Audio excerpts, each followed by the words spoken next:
Oh, shit.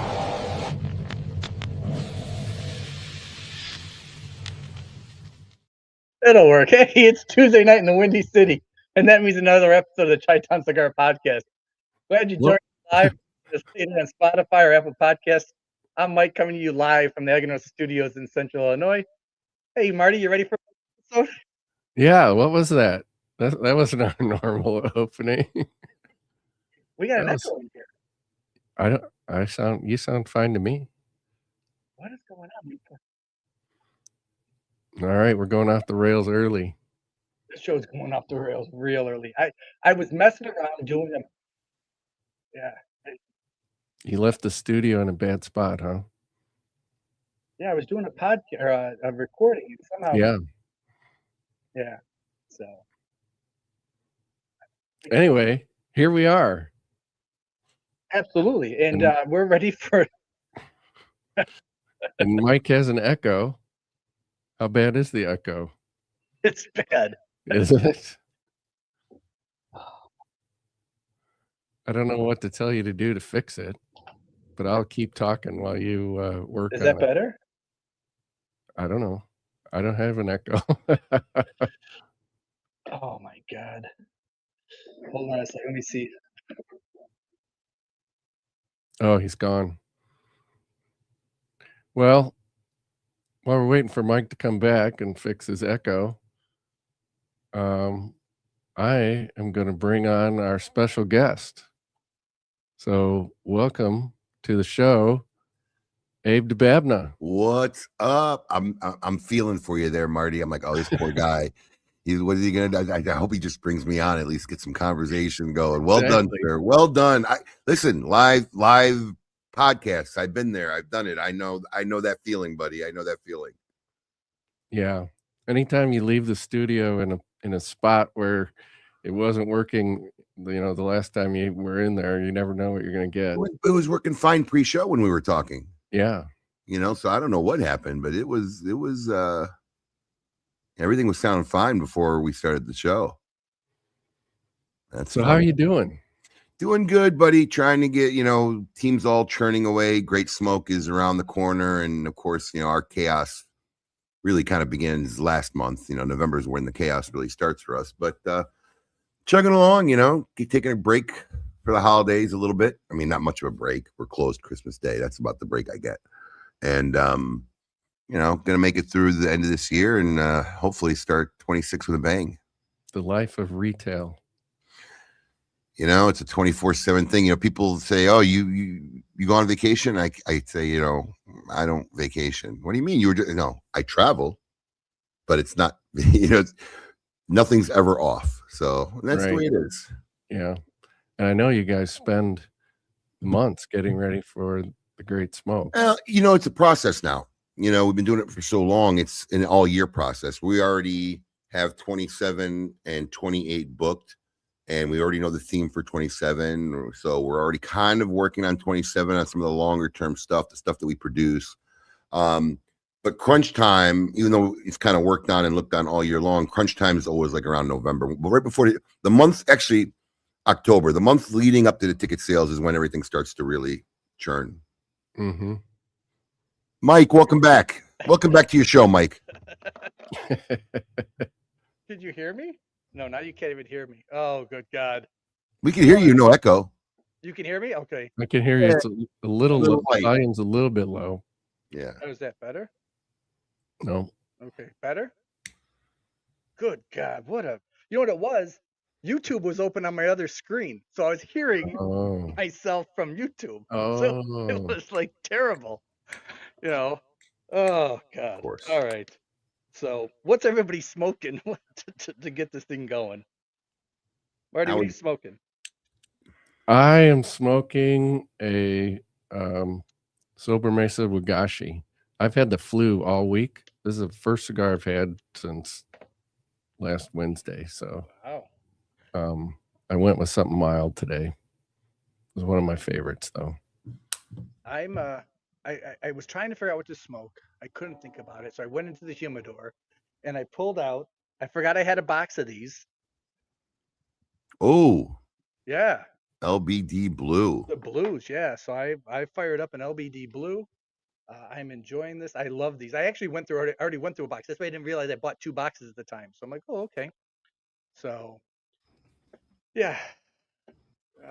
So I'm lighting up. Of course, I was just toasting it when we were getting started, and my outdoor lighter ran out of fuel, so I got to fuel it up. But I am lighting up, and I just happened to grab this. Asher. Pick those up. That's like the look of death. I'm lighting up. Let's see if I can get it on the camera. This is the original Dunbarton EX 127 that was made for the Great Smoke. Yeah. Then it was resized and tweaked a little bit, and it's been in our rare and vintage room, and only available in our rare and vintage room. We made it available to consumers. It comes banded number. It's called number 127 now. It was available only through our rare and vintage room, and we put them up for the first time online for people who weren't visiting personally during our summer of Saka this year. And I think they're all gone.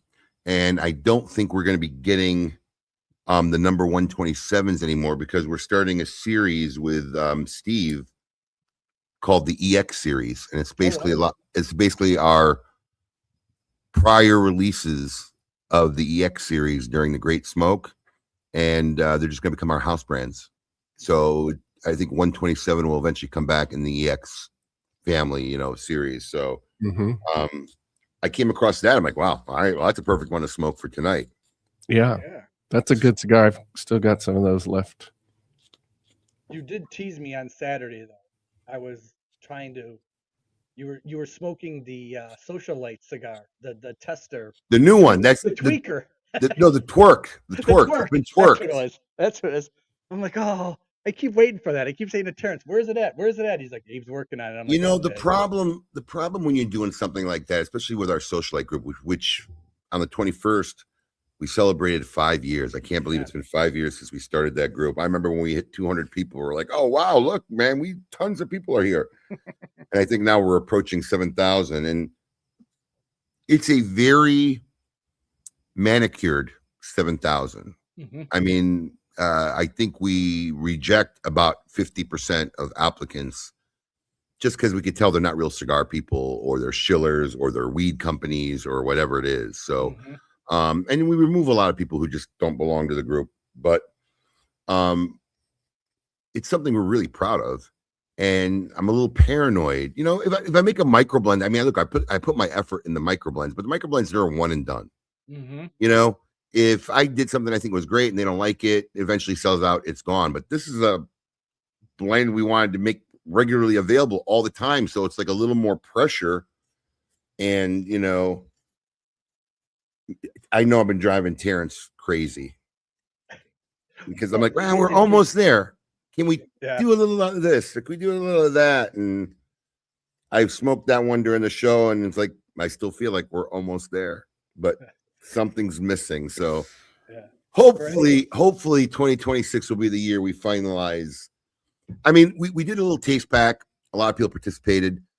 The one I actually liked the most, there was 2 I really liked, but the one I liked the most actually was the one that received the majority of the votes. But I agreed with most of the comments. It wasn't like an overwhelmingly wow cigar. This was the one they liked the best, and that's kind of where we stood with it. And so Terrence and I have been going back and forth working on that blend, and I'm hoping we'll finalize it sometime early next year. Okay. Yeah. I bought 2 packs of those when those came out, and I was excited, so I can't wait. So I got to ask. Go ahead. Because I'm born and raised, Chicago. How's the weather right now? Because I'm sitting in my lanai outside. It's actually not bad. It's actually hit 44 today, 45.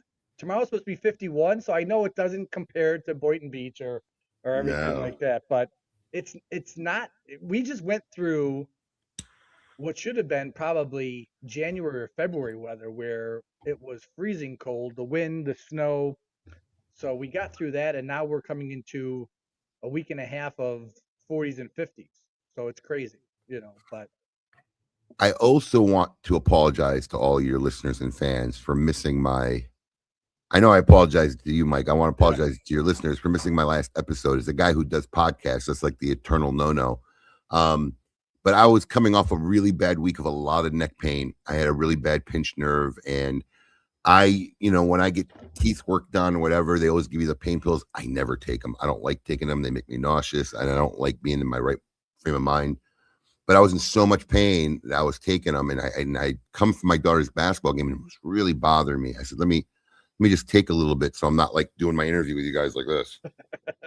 And I just passed out. I woke up like at 12:30, and I saw the message from Mike. I'm like, oh my gosh, I'm so sorry. But to make it up for you, and I don't know how you guys are going to do it, I'd like to give away a ticket to the Great Smoke on the show today to all your listeners. So whether you can make it down here live, which is always preferable, you can still opt to do the virtual package. We'll ship it to you, and you can still partake in all the exclusive releases and watch Michael Herclocks once again dazzle the country with his charm and his wit as he broadcasts live from the Great Smoke. Yep, and the way we're going to do it is probably the fairest way. We don't have 300 people watching our show, so as long as you comment on the show and participate and are still here at the end, we will enter your name into the wheel of names, and we'll go from there. I think it's all we need is your email. Okay. If they have a smoking account, we just need their email. If they don't have a smoking account, shame on you, number one. Absolutely. But just have them create one and get us the email attached to our account, and we'll just put the ticket right in their email. Okay.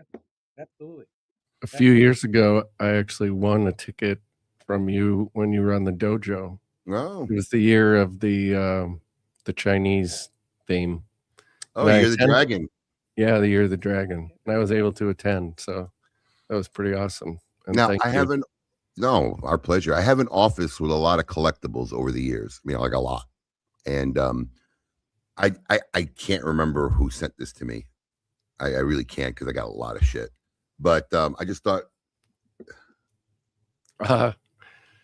I bet you it was Turtle, he's on here. I saw him. To the Chi-Town Dojo member who sent me this, I let you know I still have it. So this is years ago. That's why I can't remember. But stuff like this, I have like all collectibles on my shelves. So it's still around. Thank you very much if you're watching. Yeah. Wayne is saying Turtle too. I can't hear you guys at all. I've got no idea what the heck just happened. Go check your settings, your audio settings on StreamYard to see if you're using the microphone and the headphones, see if they're clicked in, because sometimes they'll uncheck. You want to know what's so funny, Marty? We use StreamYard for KMA. Yeah. So out of reflex, I'm clicking on a comment wanting it to appear on the bottom. Like, why is this not working? Which one do you want? That's what I do during our show all the time. Yeah. That's funny. Not working. What's wrong with StreamYard? Yeah, that's a habit. Yeah, there's a lot of good comments here. So yeah, I just wanted to thank Gary Brooks, because I guess I didn't know this, and Gary and I are, we friends. His virtual COVID was the first Great Smoke, but he's been attending live ever since. So that's very cool. Yeah, it's definitely a bucket list. If you're a cigar fan, it's a bucket list. And what's really sad is, like, people who haven't been there, it's hard to even explain it to them, because they're so used of the traditional cigar events, which is basically like just a big herf, guys getting around smoking and standing around drinking, which is a great time within itself. But it's hard to even for them to conceive of a production style event with a stage and shows. And so it's really hard. But if you could ever make it live, if you're a cigar person and like being around people, like-minded people, it's definitely a bucket list item. Yeah, for sure. All right. I think can you guys hear me? Now we have an echo. Oh, it's from me. Hold on. Because you don't have your headphones on anymore. Yeah, just the scope of it. I was so impressed by, the amount of people and the scope, and really it's like a huge stage show with the cigar vendors in the back. I think we only had like 250 people our first year. Mike, whatever you did, we started picking up an echo. Are you hearing it, Marty? Yeah. It just started. Oh my gosh. What is going on here? Poor Mike. Jeez. I've been there. Worst case scenario is take out your iPhone and just get on. All right, is that any better? That is Yes. much better. Okay, there we go. It's all of a sudden in the middle of it, like my headphones go dead. I'm like, are you kidding me?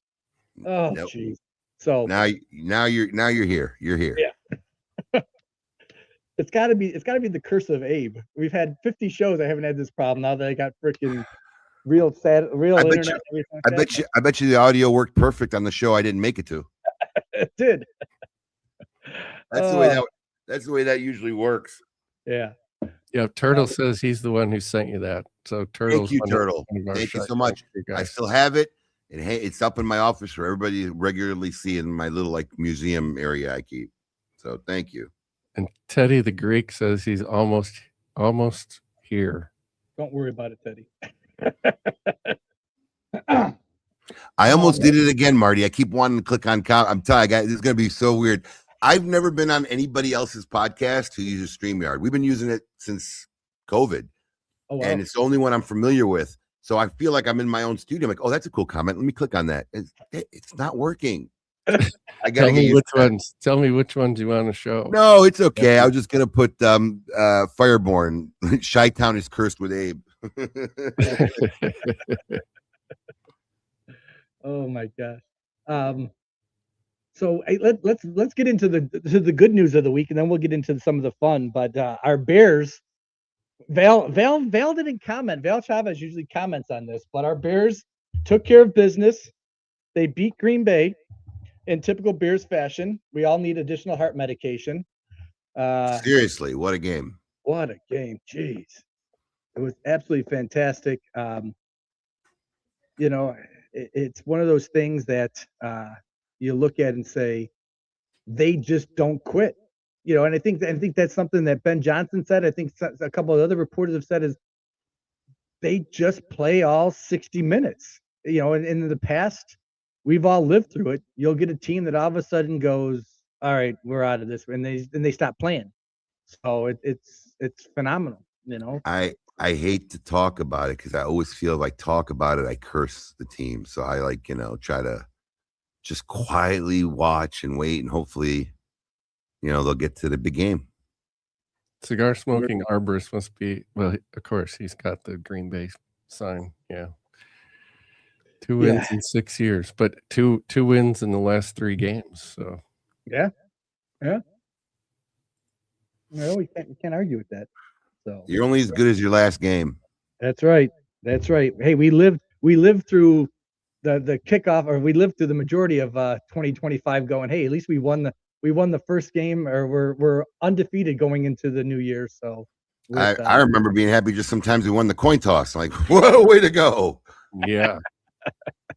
Yeah. Oh my gosh. So now I got to reload this. Sorry. Carry on as I have to reload the quiz because I left this. Oh, here we go. So yeah, so I want to know how many people still thought the Bears had a chance with 2 minutes to go. That would be the interesting. After all the comeback wins that they've had. I didn't. I didn't. Can't lie. Oh no. Yeah. I had no faith whatsoever. I cussed at the TV. I was yelling at my wife was like, would you calm down? I'm like, this is ridiculous. So, but they showed us stick around for the entire game. So I didn't count them out. No. Well, one of the guys from work was at the game, and so he was with his friend, and his friend's like, let's go. When they were losing, he's like, let's go, let's get out of here. We'll beat the rush. We'll get out.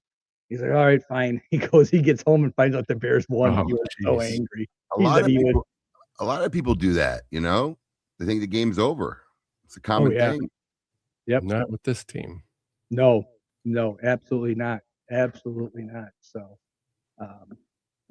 yeah, we'll see what happens on Saturday with the they're playing again this Saturday, right? Or are they playing Sunday? They play Sunday night. Okay. Sunday, yeah. So they play Sunday night? Yeah. All right. Yeah, so we'll see what happens against the 49ers and how that plays out, and what we can do to continue this season. So my prediction is they'll lose to the 49ers. yeah. And then beat the Lions. Your predictions have been right on the mark. So I hate to say it, but yeah, your predictions have been right on the mark. So that game clinched the playoffs for him, didn't it? so when Detroit lost. Yeah, when Detroit lost, that's right. Yeah. So yeah, so it'll be fun. You know, it's always fun to see the Bears go into the postseason and have a little bit more football. But Never. It's too short of a season. Oh yeah. Well, and especially because your son's playing is he still playing football? It's basketball season now, so okay, we're doing a lot of basketball. It's his sister's final senior year, so they got a 2-week break, and then she goes back for the second half of the season, and he's got a break and goes back to he plays direct league here in the city, but it's fun. I try to get to both their games. More of my daughters because it's her last year, she's a senior, so trying to catch her games. See, it's all well. Both of my sons played football, and you don't realize how much you enjoy it till they don't play it, and all of a sudden you're sitting at home on a Friday night going, "What do we do now?" Right? You know, for the last 6 years, we've been going to football games, and what do we do now? You know, it's very strange. So, but what do you say, Marty? We should jump into this trivia here and see how we do. This is our KMA Trivia. So I have I don't know what it was, probably 4 months ago.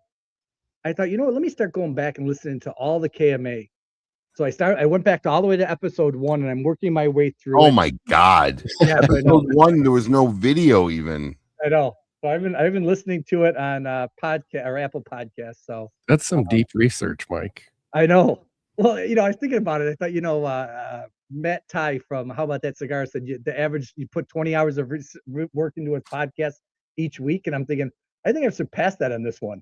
So I think I'm more around 100 hours. Wow. So we'll see. You might get some of these, you might not, but it'll be some good conversation for us. So if I was a betting man, I wouldn't bet on me right now. Oh, Gary Brooks, Gary says he's been listening since episode 1 this summer. So we'll see. We'll see how he does. All right. So let's get this going here. Question number 1. Who said I need a passport to go to Miami? Yeah. I thought it was Visa, though. I thought I need a visa to go to Miami. You might have said Visa, but yeah. I think the phrase is I need a visa to go to Miami. Yeah, now. that was right in episode 1. I'm like, what the heck is going on here? So that was interesting. So this you might not get this one. Who was the socialite that called in during episode number 2? Well, there wasn't even a smoking social during episode number 2. Yeah. So, but he did call. This person did call in. I said he called in during episode 2. That means they'd have to be around forever. Huh. Wow. I think once I tell it to you, you're gonna go, oh, that makes sense. So it's somebody who's a socialite now. Mm-hmm. Could it be? Is it a manufacturer who's a socialite or a consumer who's a socialite? It's a consumer. It's a consumer. Oof. Got any clues? That makes it harder. I don't have any clues on this one. I probably should have done some. I've got some clues on another one, but yeah, I don't have any clues for this one. A consumer who's a socialite today. This is a great question. I have no idea. Seth. Oh, Rosen, we let him call the show. We must have been out of our minds back then. Yeah, it was an interesting call. It was an interesting call. Yeah. Oh my God! And why did we let him? What did we discuss with Seth Rosen? It was wild. I forget. It was pretty involved, but yeah, it was. I'm listening. I'm like, wait, that's Seth, and I'm like going. So I start going back, and I'm like, yeah, that was the first socialite that called in.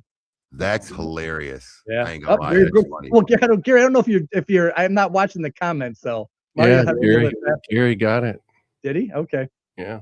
There we go. Gary, you're disgusting. Who painted themselves with blackface? Why? On the show? No, it was. I think it was. I forget what the context was of it, but they painted themselves with blackface. I mean, if I had to guess, I'd say Adam K. No. According to what I heard on this show, it definitely wasn't Adam K.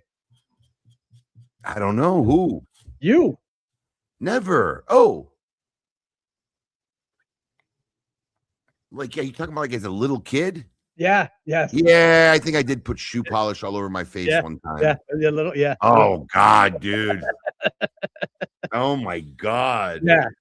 I was like, I'm listening to this. I'm like, man, that would never fly today. I don't know. I don't think I even knew it, but I think I was just goofing around brown shoe polish. But oh yeah. Well, I don't even know what context I would share that story. I forget it would again, these if you know, if you have nothing else to do and want some good laughs, going back to some of these earlier episodes are hilarious and interesting at the same point. So I might start doing this. Yeah. All right. Question number. I could tell you who's on my first show, I believe. Who? Carlito Fuente. I think it was. Yeah. I think Carlito Fuente is our first guest. Now this is serendipitous that there's a picture of this guy on the screen right now, because his father-in-law came into my shop, who I don't think I've seen since his wedding. Oh wow! Out of the blue, they said somebody said Avi's here. I'm like, Avi. He said he was Marvin Samuel's father-in-law. Like, what? And I ended up having a great time talking to him. I talked to him for like 30 minutes. Wow! But visited out of the blue, crazy. So do you remember when he first appeared on KMA? I think those guys were episode 4, 5. You're darn close. That's good. You're darn close. Episode 3. Yeah, it's early on. I was close to them. I was a groomsman in both their weddings, so I knew it had to be early on. Yeah, I love that movie. That movie is it was fantastic. You talking about I, Mordecai? Yes. Yeah. I got a snippet scene in that movie. Yes, you do. Yeah. Don't say much, but yeah, you're in there. So I actually said a lot. It all got cut. Oh, did it? Okay. It all got cut. Gary, you stand by on that question. Just stand by on that question. All right. We don't want to work ahead. Yeah. I didn't read your list, so I don't know what your questions are, Mike. Question number 5. Who said only ugly women complain about cigar smokers? Oh gosh. Only ugly women. I mean, that's a ballsy statement.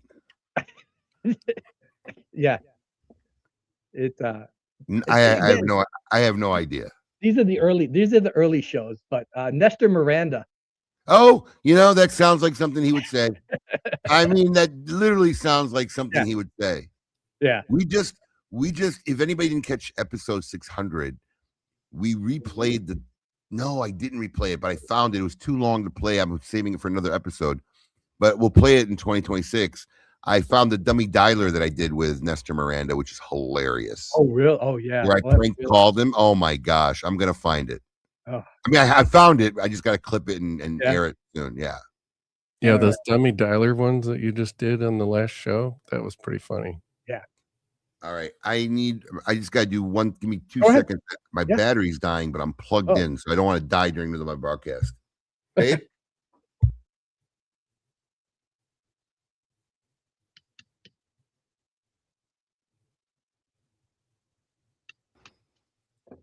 Yeah. I don't know why I'm getting a weird symbol. I'm going to.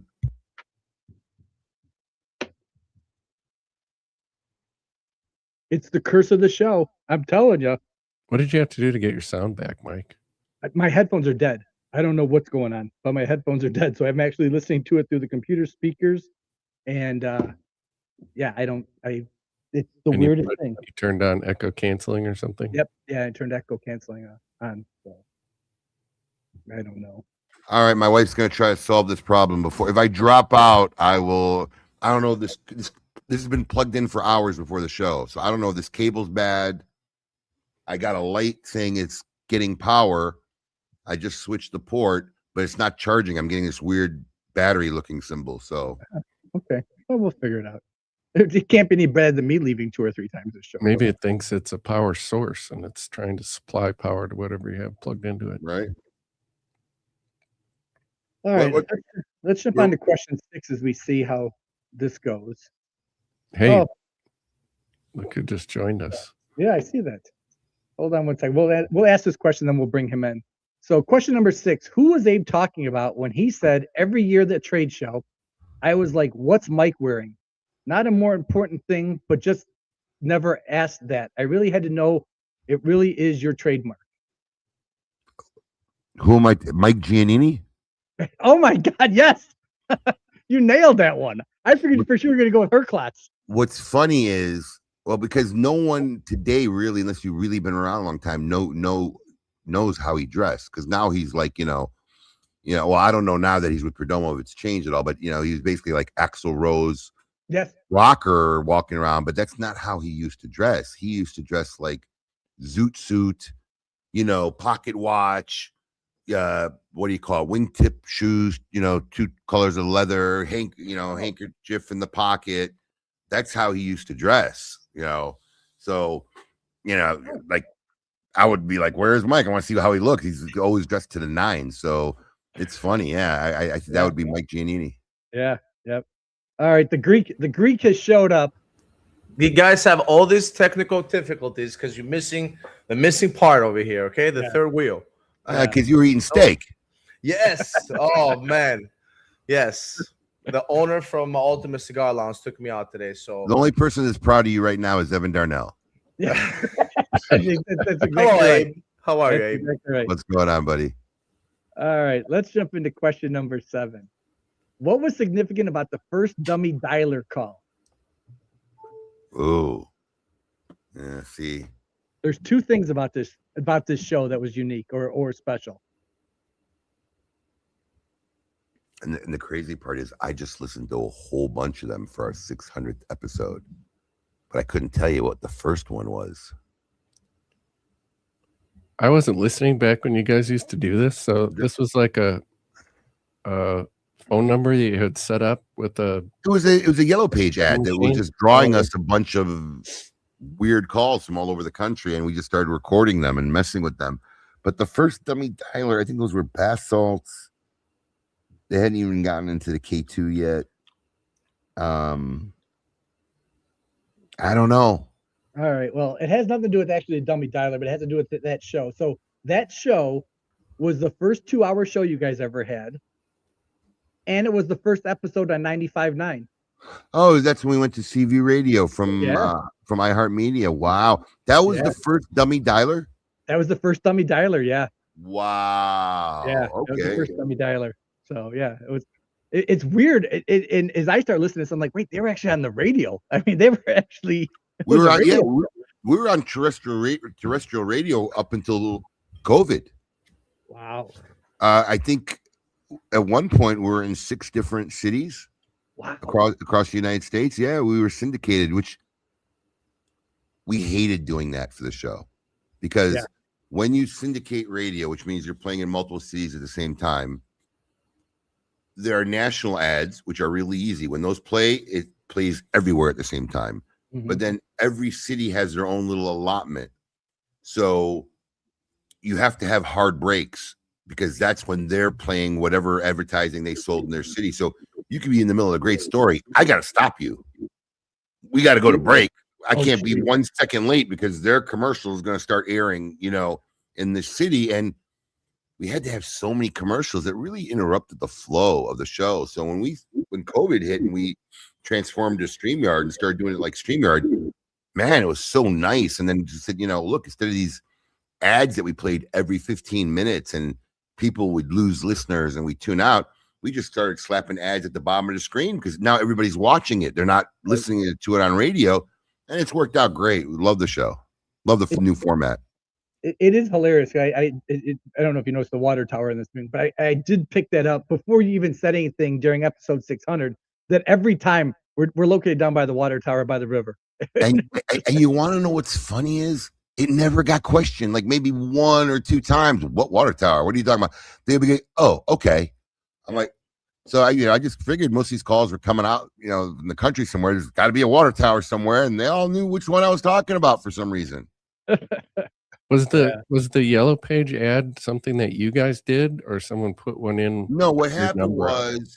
was when I first got in this business, advertising in Yellow Pages was like a mandatory business 101. You had to do it. Mhm. So for years we had Yellow Pages advertising, and now during my time, internet started coming out. So, when they came to sell your Yellow Pages ad, for an additional one, we'll put you in our listing in the online so people could find you online. And that's what it was. We were getting calls from all over the country who found us through the Yellow Pages online, but they're all looking for, nobody was calling about cigars. And there was nothing in our ad that would even imply that we didn't sell anything other than premium cigars. But we were getting all these calls for bath salts, K2, whatever they called it at the time. And it was crazy. I love the story you shared during episode 600 about the person who wanted to rent the hotel room. Yeah. And we still get that. Jeez. Wow. Well, what was the last year you used Yellow Pages? I don't think they still make Yellow Pages, do they? Yeah. Yeah. I mean, Yeah. do they? I thought they got rid of the Yellow Pages years ago. No, I still get it. It's obviously way thinner than it used to be. Hold on. You get a physical book? Yeah, I could go grab it. Wow. That's crazy. Yeah. What do you got to do to get a physical book? They used to drop them off at your house, everybody's house. I haven't seen one in forever. Where do you live? What time era are you living in that you're still bringing a book to you? We're in Illinois. I don't know. Villa Park, Illinois. I don't know. I got don't it get Yellow Pages. That would explain a lot. No.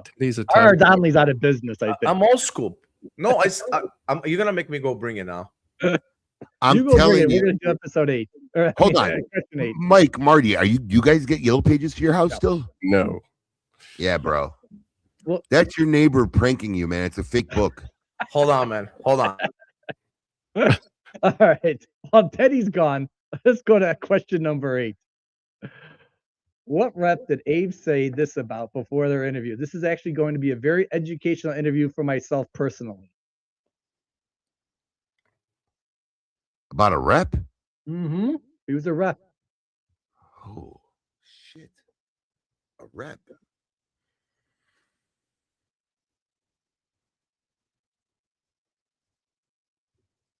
I can tell you the brand, but it'll give it away the minute I give you the brand.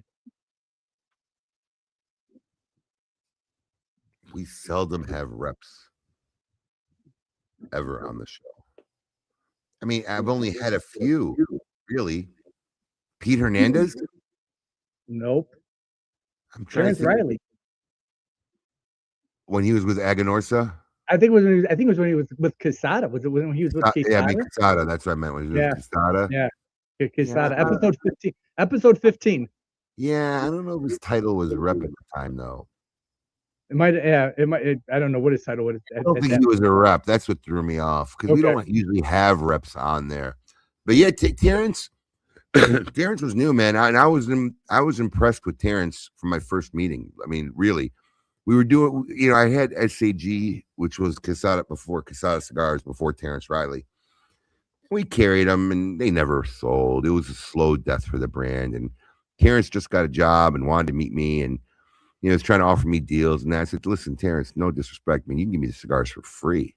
If I can't sell them, there's no value in it. I mean, And he just said, "Look, give us a shot, this and this." And he showed me the new Quesada box, and he told me about his branding. And sure as hell, man, there was a point there where we were buying a lot from Quesada when Casa Magna got raided, and his Domus Magnus line, and the Oktoberfests, and all the other weird stuff that, new innovative stuff that Terrence was doing. So Terrence has always been a guy who's I've always been very impressed with in this industry. Yeah. He's definitely a great guy, and definitely knows his stuff. Getting to deep conversations with him. So, all right, Ted, do you have your Yellow Pages here? Yeah, it's buried. I'm not gonna go through it right now. It's in the little. You can't find it.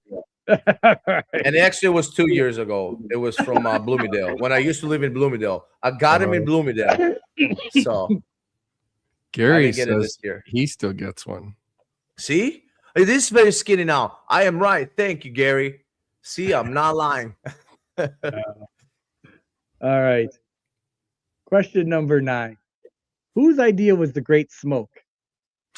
Well, I don't know if the Great Smoke idea was him, but Eric Espinosa was the first guy who approached me about doing a multi-vendor event, Yeah. and we were going to do one together, looking for a spot in South Florida, which we could never find.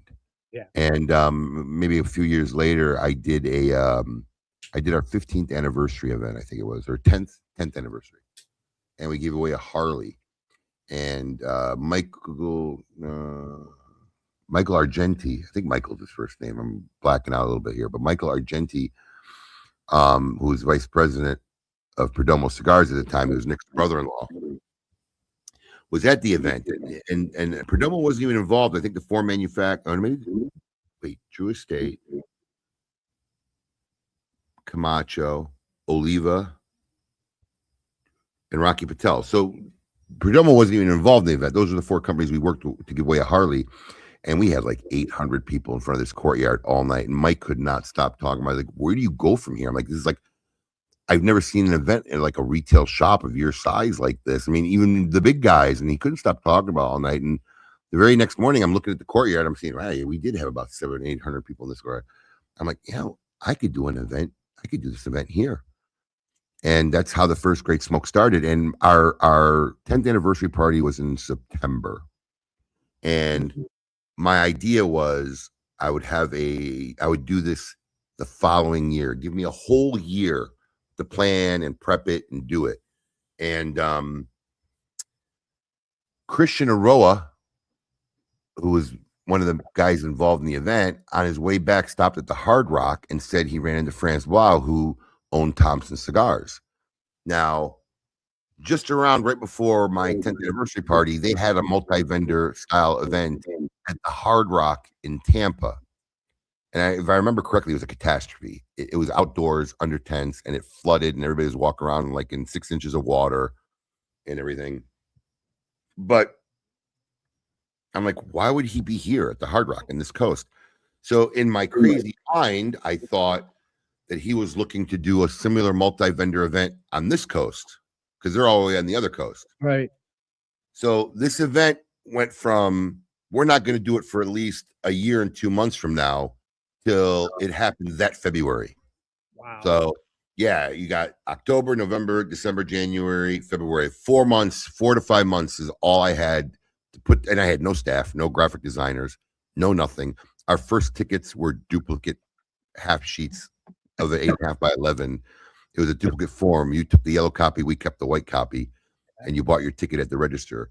And we did the first Great Smoke in like really 4 months. And I think my whole staff was 3-4 people, and 2 of them were just running the stores, with me. So yeah, it was crazy. And then it was outside in the courtyard, no tents. I remember because Carlita was there, and the poor guy was burning up, asked for a hat. We could find him a hat somewhere. But that whole week, it rained every day. Oh, jeez. Oh my God. Go to Florida. It rained every day, and it was supposed to rain Saturday, and my event would have been over.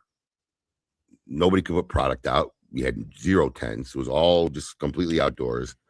And if that happened, it probably would have been the end of the Great Smoke. I don't think I could convince. Maybe if I figured out a better venue, they'd trust me again, maybe. But the consumers might have not. I don't know. But every friend I had gave me all their superstitious things to do. My Italian friends told me I had to put a Madonna in a window. My Indian friends told me I had to do this. Everybody had a little superstition. And I swear to God, man, we woke up that morning and it was cloudy and it was drizzling lightly. And we don't know if it's going to come hard or go away. And I'm telling you, the event started at noon. And about 10:30, 11 o'clock, it's like somebody added something to the sky and dissolved the clouds, and the sun came through, and it ended up being a beautiful day. Wow. And then it rained Sunday all day. Jeez. So, luck. And then there was a year we were at the, because, we moved the venue 4 or 5 times now. There was a year we were at the American German Club. And the American German Club, it was supposed to thunderstorm bad. And even though all the manufacturers now were under a huge tent, they were safe. And the stage and seating area was under a big, like, metal frame out, cover. Mm-hmm. You still had to park your car 200 yards away, walk to here. And then when you walk from where the manufacturers are to the other, you're going to get drenched, right? Right. So just walking from the tented area to the tented area. So we had this idea where the best way to catch these people is when they were coming in the park. So we got a little 10 by 10 tent, and we were going to station somebody out there as the cars were coming into the parking. We're going to let them roll down the window, and we bought ponchos, 6,000 ponchos. Wow. And we'll just hand them ponchos. We'll just hand them ponchos as they come in, That way they can take it to their car, put them on in their car, and walk dryly to the event. I'm trying to think ahead for the consumer experience. Beautiful day. Not a drop of rain. Now, I want to let you know, and this is a true story. This has got to be, I got to say, at least 10 to 12 years ago, maybe. At least 10. Somewhere in 8 to 12, if I had to guess. Those still cases are in my warehouse today. And every time there's a new employee and they're cleaning up, goes, why are these ponchos here? Do you want me to throw them out? I'm like, do not touch those ponchos. Leave them right where they're at. Because the year I throw them out, it's going to rain. Yep. Leave them right there. That is my rain insurance. Do not touch them. Oh, yeah. Oh, all right. Let's see. Question number. Jerry says that TGS has fantastic weather ever since he started, except for this year. They had a tornado on Monday. Monday after this year. Monday after this year, maybe. Yeah. We don't worry about Monday after. Yeah. Right. All you worry about that. You're done. You guys get home. Figure out how you're getting home. It's not my problem. Actually, at 5:00 on Saturday is when really for me it mostly ends. I mean, brunch is sometimes there's a little turmoil, a little bit of figuring out, but I really just try because I don't really get to spend a lot of time with people, even the week leading up to or during the event. So Sunday, I really try to sit down and talk and really, try to share as much time with as many people as I can on Sunday brunch. The Alaskans, as I like to say, they're always there to help out, and Michelle and Tom are just great people. I haven't had a chance to meet them yet, but I've talked to them enough on Facebook and on Whereby and stuff like that. So they're every day way before we open. Yeah. When I saw you during the show, when I was there, anytime I saw you, you were either running from one place to the other, semi-stressed. Well, this may be the last year for that because this is going to be the last year of the broadcast in the format it's been since we started doing it double, which was in 2022. Because it's a full production crew. It's 2 days of setup, and then we're going live with no rehearsal because there's no time for rehearsal. And there's multiple cameramen. I mean, they bring in a switchboard. You think they're launching a space shuttle out in outer space, like NASA just set up in your building. But I was going to cut it last year, and then Alex, said, "Hey, man, what are you going to do? You're not going to do the broadcast on your 20th anniversary." I'm like, "All right, you're right." Because what's happened is, and people don't realize this, but the virtual tickets is what covers the cost of the broadcast, and virtual tickets have been declining because people are coming more. It's been as further as we get away from COVID, people are feeling safer. People are coming more and more. Virtual ticket sales are less, and the cost of production has gone up every year dramatically, not even like in a normal percentage range. So, I mean, last year, like it really kind of priced it out of the range. I'm like, we need to stop doing this, but this will be our last year. And I'm not saying we're not going to do a virtual aspect. We will do a virtual aspect. We'll still be selling the packages. In fact, now that I don't have this huge overhead of this production cost, I could probably sell the virtual packages at a better rate since you're not coming and I'm not feeding you and drinking you, whatever. Because that was a question we always got. Why are we paying the same price? I'm not getting the drink. I'm going, well, your package is covering this enormous broadcast bill, So I can take that out. I can lower the cost of the virtual package. And we'll still have some form of. I think Kim will stay involved. Paul will definitely stay involved, and I think Michael will stay involved. And we'll have some kind of broadcast, but not to the scale of what we were doing this year. And I honestly, I think it might be cooler and more interactive. You know, but that's why I'm running around. I got people trying to talk to me. I got the director in my ear telling me, "Hey, you got 2 minutes. You got 30 seconds to get on stage." You know, and it's just too much stimulus at one time of trying to focus on what needs to be done. And I think once I stop that part of me handling the great event, I might be able to slow down and actually stop and talk to people. Yeah. Every year, there's people I will see, especially regulars or locals. I'm like, hey, I think I said it to Coop one year. Coop, where were you? How come you didn't come to the Great Smoke? He's like, are you serious? You talked to me for like 2 minutes. I'm like, I did. It happens every year. Yeah. So, yeah. So I think after this year, and I'm not, in this like second by second time frame of a live broadcast, I think I might be able to slow down and savor it a little more and actually enjoy my time a little more. And that's the important thing, is being able to enjoy it, because next thing you know, it's over and you're like, what did I miss? It's like your wedding. You do all this planning for your wedding, and next thing you know, you're waking up the next day going, did I even eat? Did I even have any of the food that we tasted, or any of the cake or anything like that? So yeah. All right, question number 10. Who got the recipe for penne alla vodka? Eric Espinosa. Yeah. Rocks. They came out like rocks. Yep. In the words of Juan Cancel, he cooked us rocks. We did an episode with them here in KMA when we used to have to come live into the studio, and then we went shopping to an Italian market, and we came over to my place here, and Eric cooked dinner for me and Juan. Yeah. We were trying to get the recipe from. We used to go every Tuesday. We did this for years, to a place called Filomena's, and it was a great little Italian place. And we used to have this penne alla vodka. It was probably the best penne alla vodka anybody who've ever taken there was blown away by it. And she closed up overnight, and we've always we missed that penne alla vodka. So he ran into her old chef somewhere, and he swore he had the recipe. Eric, if you're listening, I still never tasted your penne alla vodka Filomena's recipe yet. So we'll see what happens. All right.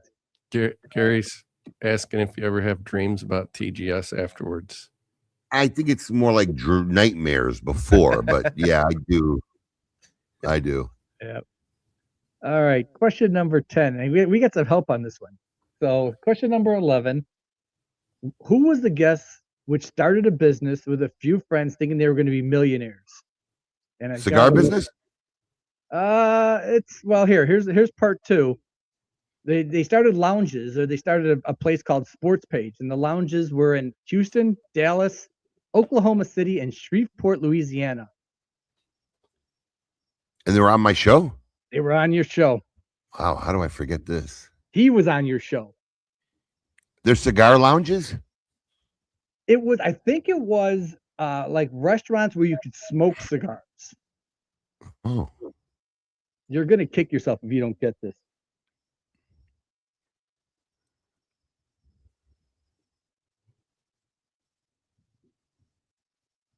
But I listened to this thing like 3 times to make sure I had this correct. Any clues, Mike? Besides this, that's it. Those are the clues. They started out with the business, few friends, and they thought they were going to be millionaires. At Houston. Is it still around? Is it still around? No, They're not. So they're not millionaires. And I'll give you another clue. This person had a pretty well-known restaurant in Chicago.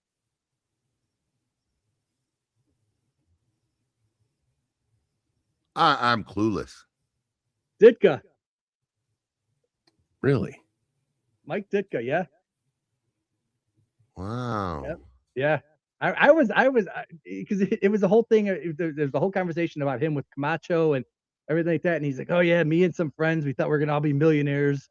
And I think you made a comment in between there. And he's like, yeah, well, we opened up these restaurants in Houston, Dallas, Oklahoma City, and Shreveport. And but it wasn't Ditka's. It was called Sports Page. Right. It's called Sports Page. Yeah. Yeah. It was called Sports Page, which they don't even exist anymore. So might have been a little more successful. He left his name up on it. Exactly. I think Ditka's probably a millionaire. Yeah. I'd be surprised if he wasn't. No. Welcome, Eric. All right. Question number 12. Who lost the bet with you that Tim Ozinger wasn't going to make it off his plane in time to be on the show?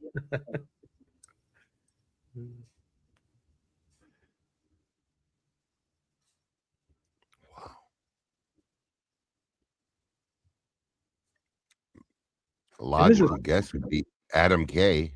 No. This is funny listening to this show because the person actually swears on your show. Oh, wow. That's an FCC fine right there. Oh, it was another guest. No, it was one of your co-hosts. It was one of your co-hosts. Yeah, Tim Ozinger wasn't going to make it. No, it was not.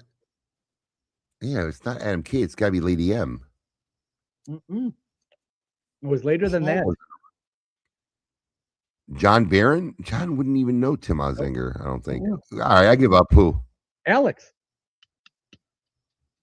It was something to do with he was flying, and Alex, and I think Paul was even on the show at the time.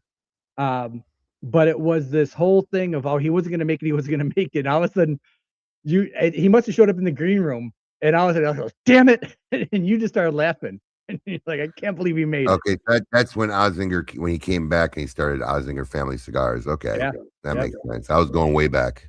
Oh yeah. All right, here's another good one.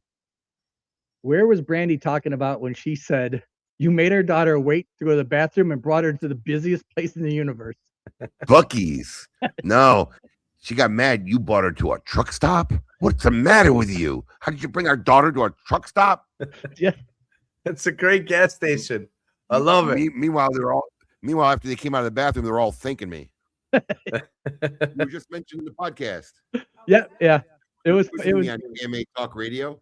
Yeah. So the question is, what place was Brandy talking about when she said you made our daughter wait to go to the bathroom and you brought her to a truck stop?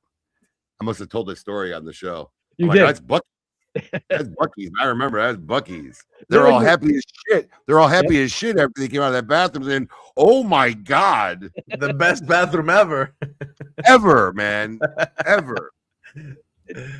And my wife is pretty much, she will not go to the bathroom in any public bathroom. She just refuses. And so we were traveling from Chicago. What's that? Has she ever seen a Buc-ee's? No. And so we're traveling from Chicago to Alabama, and there was one along the way. So I said, hey, let's stop here. And I said, you can go to the bathroom. She said, I'm not going to the bathroom there. I said, I'm telling you right now, you're going to go to the bathroom there. She said, I'm not going to the bathroom there. She walked out. She's like, oh my God, that was the best thing in the world. It's a private room. I'm telling you, man, it's cleaner than my bathroom in my house. I got 4 kids. My bathroom's never that clean. Exactly. Yeah. It's a 5-star gas station, man. 5-star gas station. That's what it is. I love it. I don't think a gas station is really what that business is. It's a business that has gas. Yeah. I mean, it's a, you know, I don't know what you call it, like a super center that has gas. It's like a mall, kind of, with gas. Literally. Restaurant, general store, whatever the fuck you want to call it, and they got gas. Yeah, and people probably don't even go there for the gas. They go there for everything else. They go there for the jerky. They go there for the lawn furniture outside that you could buy, lawn furniture and barbecue grills. I mean, come on, it's a Home Depot, it's a general store, it's a clothing store, it's a food market, meat market, jerky market. I mean, Jesus. The pulled pork sandwich is really good. I really like their sandwiches. The cut in front of you is really good. Yep. So, all right. Question 14. Gary Brooks says Harry Carey's bathroom was the best bathroom experience. You got warm towels and cologne. That's how we do it in Chicago. Yeah, that's how we do it in Chicago.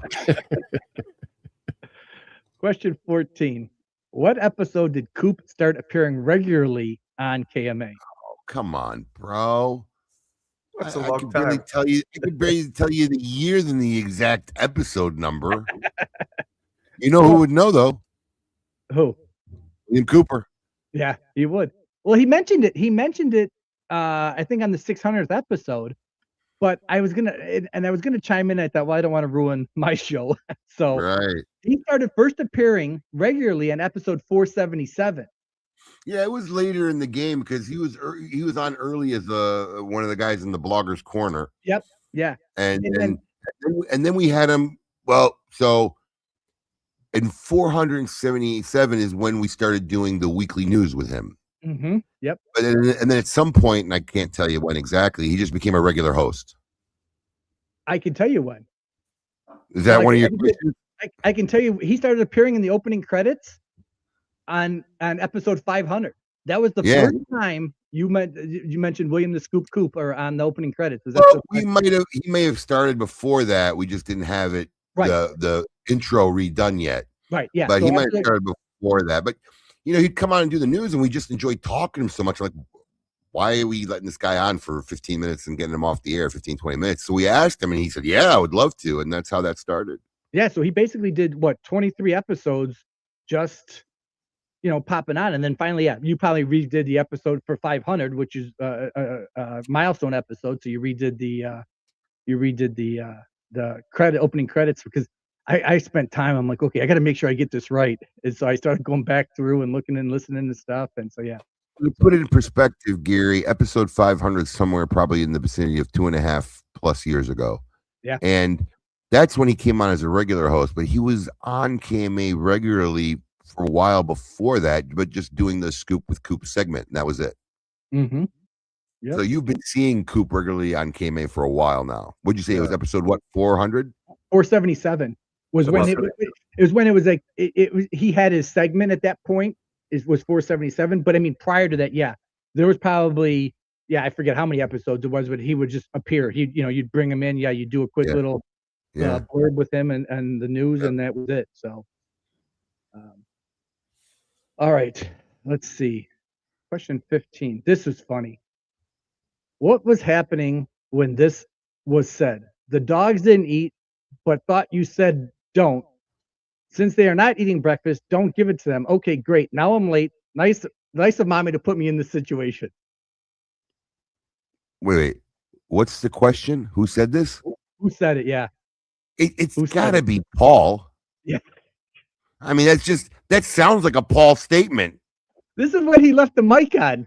Oh, and he came back and was mad. He's like, "Oh, why'd you guys turn my mic on?" And it was like, "No, you've left it on, Paul. That's hilarious." And it's. I wish I should have wrote down the episode. If people want to go back and listen to an episode, to hear the opening, you guys are just all laughing, and you could just hear Paul in the background, and it's like he's in a fight with his wife, and all of a sudden it's like, "Nice of mommy to put me in the situation." Obviously he comes on, and you guys are like, "You doing okay, Paul?" "Yeah, I'm fine. And all of a sudden he realized what had happened. So. Oh yeah, I remember that. And then the other time he was, and we started screen recording it. We didn't tell him, but he was singing the Poopy song. Yeah, he thought he was on by himself, and he was singing the Poopy song. So every now and then Alex will dig that up and play that. Yeah. That was hilarious. Okay, question number 16. Who flipped their liquor store to a cigar warehouse / factory? This is an easy one.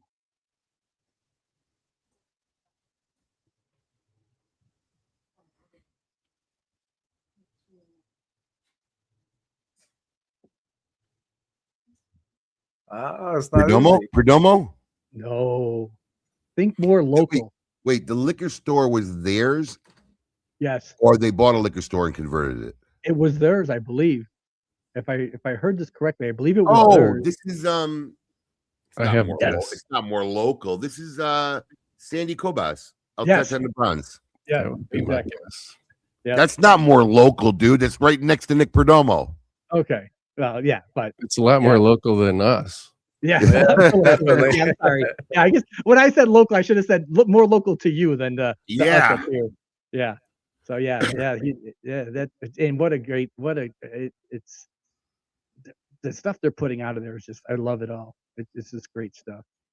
So I have a phenomenal cigar I've talked about now for a while, and they're sitting in my warehouse. I mean, literally, it's like $50,000 worth of product I'm just sitting on. I acquired their international release. It's supposed to be for international only, and something fell through, and I took all the boxes, and it's their 30th anniversary cigar. It's beautiful. The packaging is beautiful, and what's held it up is I don't want to release a 30th anniversary cigar without some token cool thing. So we've been racking our brains on what to do, what we could make, so you'd get something commemorative when you bought this box. Mm-hmm. And I think we finally found something I think everybody would love today. Probably going to take 2 months to make. So hoping to finally put them on sale right after the Great Smoke, or maybe during the Great Smoke if it gets here in time. But the They're only aging, and they're really they're amazing. So they're sitting in my warehouse now. My buyer looks at this and goes, "Are you not going to start selling these?" I'm like, "No, not yet. I want to make something for it." So those are aging really nice then. They're aging really nice, man. And let me tell you, I got samples before I bought all the boxes, and it was out of this world. I mean, literally. And everybody who's gotten them, she makes great cigars. Great cigars, and this was to celebrate their 30 years. Wow, she's one of the legends out there, man. You guys do some of the best swag. With your stuff. That is one of my favorite coins ever. I mean, the other side of that, with the gills and the scales on the fish, it's amazing. That was one of my favorite coins ever. And you were just talking about that the other day about the difficulty with the designers that don't understand some of that. You know, well, where it's the new generation stuff because they're not from the era of offset printing. So if you're doing some offset printing work, they don't understand it. Luckily, I've had experience in all aspects of this. So, and then like even designing a coin, they know how to design a coin, but they don't understand the process of how the coin works, so that they drop enamel in there. So every gill, so great, you create a great piece of art, but it doesn't work that way on a coin. So every gill has to be closed, because otherwise when they put the light green, if it's not closed area, that light green is going to start bleeding into the other colors. It doesn't work. So I literally had to sit with our graphic artist and work that through to make it functional to be put on a coin. And we're already working on the year of, can't say who it is. But the year of coin for Dunbarton Tobacco and Trust. And you know, we had the image of the person last year, you know, Chris Duque, and faces are hard, man, hair and lines. So you really have to reconstitute the art to make it work on a coin. It's a lot of work. Yeah. I still say the most coveted coin out there is little Abe. Little Abe has got to be the most coveted coin out there. I think people. I like that coin. Yeah. So, all right. Question 17. Who likes to eat Brian's bun?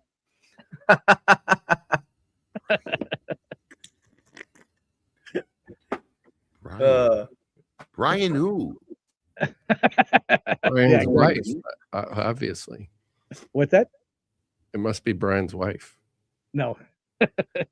It's another Paul euphemism that Paul all of a sudden talked about buying some cinnamon rolls from his neighbor or something like that in his subdivision. And so he said, I really like to eat Brian's buns. So it was like a whole thing on that. Oh. Yeah, Paul. Gary Brooks, you know we're working on a 30th, so hang tight. This was the Duke Abe coin. That was pretty sweet too. So, you know, here's the coin. So it's a learning experience. The one thing that bothered me on that coin, because I think that was a gorgeous, gorgeous, gorgeous coin.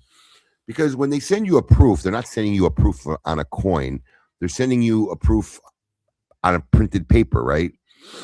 So that coin to me looked perfect on paper. Then when we got it, the problem is if you look at Chris Duke's face, there's that pattern behind it. Mm-hmm. Same pattern on the other side that surrounds his whole head. Mm-hmm. And it kind of makes his face hard to see unless you tilt it at the right angle, you know? I think if we had taken that pattern out and just left the solid red, his head would pop out a lot more.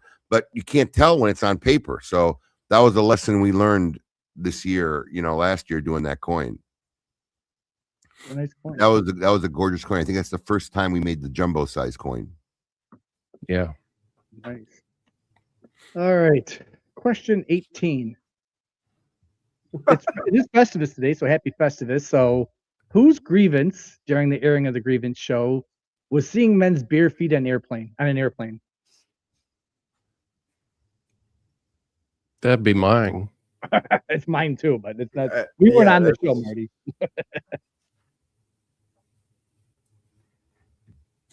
Fred Rui? No, close. He was on after Fred Rui. Terrence Riley? No. It's our well-dressed brand owner nowadays. Herklot. Yeah. That would be something that Herklot would say. Absolutely. Yeah. That's because he always has nice socks. Yeah. That's a Herklot's comment, without a doubt. I don't understand why men get on airplanes with sandals. It just drives me nuts. But that's my personal thing. So. I've done it, but I wore socks. Yeah. All right, question 19. Here you go, Gary. Do you know the words to the second verse of the opening for KMA? I didn't realize there was a second verse until I listened to this show. Who came up with the song? It was actually an original song written by Rico Girardi that wasn't even for our show. He's a good friend and a patron of ours, and he says, "Look, I got this." Because at that time we were using, to answer Gary Brooks' question, Buffalo Soldier. It was a remix of Buffalo Soldier. That was the first. It was a remix version. It was actually really good, and that was our opening song for KMA Talk Radio, which back then was called Kiss My Ash Radio. Mm-hmm. And when Rick, we call him Rick, but his stage name is Rico. When Rick said he got the song, we played like, "Ooh, this is great," and he's allowed me to use the song ever since. But I couldn't tell you the words to the second verse. So in the 100th episode, you played the whole song because I think some technical difficulties, but I had to go back and listen to this. So the second verse is, "I like to smoke 'em like Uncle Milty, just like Bill Cosby, George Burns, and Groucho smoke 'em anybody." And then the next one is, "You can take my whiskey, my hope, and my bar, but you can't take my big cigar." So, well, if you watch the digital experience in 2020, Rico performed it, I think, at the end live for everybody. Really? Oh, okay. Yes. All right. He actually performed it during the broadcast, the whole song. It's probably that's probably the catchiest theme song I can remember. Thank you. Yeah, it's no matter what, when you say KMA, that you start, like Red Auerbach, it smoked them for victory. It's like, oh yeah, okay, so. Which makes you think we're like a legitimate show. Yeah. And then the last one is sort of easy. It's sort of a wide open one for you. What's your most memorable moment from KMA?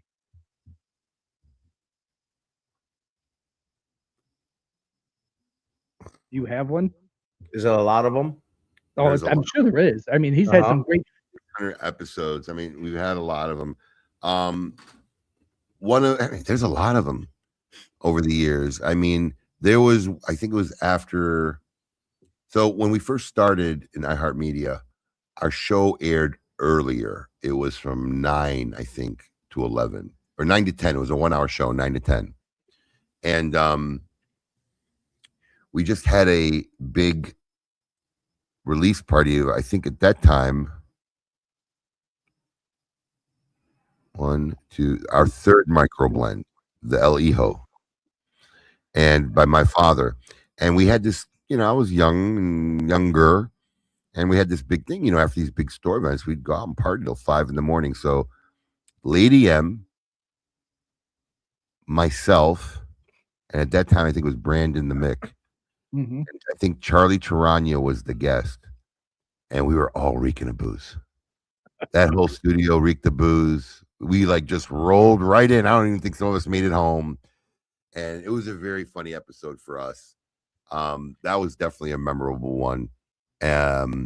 When Lady M and I went to New York to do a live show from the Davidoff store, and they couldn't get their internet connection up, and we did a whole show on a cell phone. Oh my gosh! Yeah, they couldn't get their internet connection up, so we did it passing a phone back and forth, talking. And what was funny is we went to a famous bagel place at the time there, and man, I was enjoying eating my bagel. I ordered 2 bagels, and Lady M spilled coffee on me. Oh no! So I had to now rush back to the hotel, change my shirt before we went to the Davidoff store, and I'm like, "Save this bagel for me. I want to eat it later after the show." And after the show, she can't find the bagel anywhere. So, what do you mean you can't find the bagel? How did you lose a bagel? And I was really disappointed. You ever have something in your head, you can't wait to have it, and then it's gone. And sure enough, about 3 weeks later, all the equipment we left in New York finally arrived. They shipped it back to us and packed in one of the cases with my bagel. She Hard packed as a it rock up. by then, probably. Yeah, that was a memorable moment. I think doing our 500th episode in the JC Newman factory was very, very cool. That was a great experience for us. I love JC Newman factory. It's so nice. That was very, very cool for us. I think all the remotes we did, I think the 300th at Jeff's store in Tampa. Okay. We did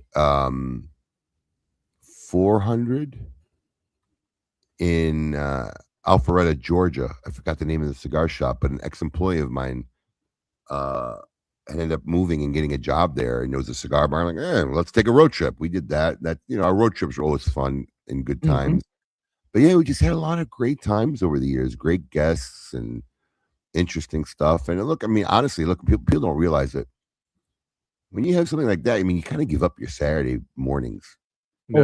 Almost all year. You can't really do it unless you're having a lot of fun. Yeah. And we really have fun.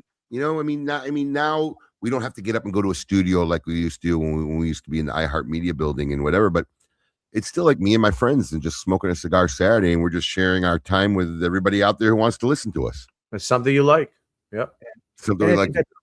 I think that's the coolest thing is because it is very relaxed and very, I mean, you guys can, Alex will run down and talk about chess for 20 minutes. We won't let him. Okay, or the fights or whatever. We won't let him. we won't let him. I mean, I'm a big fan of Guy Fieri, so seeing him on your show, and he was so relaxed. I love that episode. It was just like, holy cow. We've had I've been blessed to have some really cool guests on the show. We had William Shatner. I forget. I mean, we've had William Shatner, who was actually a great interview. We've had Mike Ditka. We had Armand Asante in the studio, Guy Fieri, Kenny Anderson,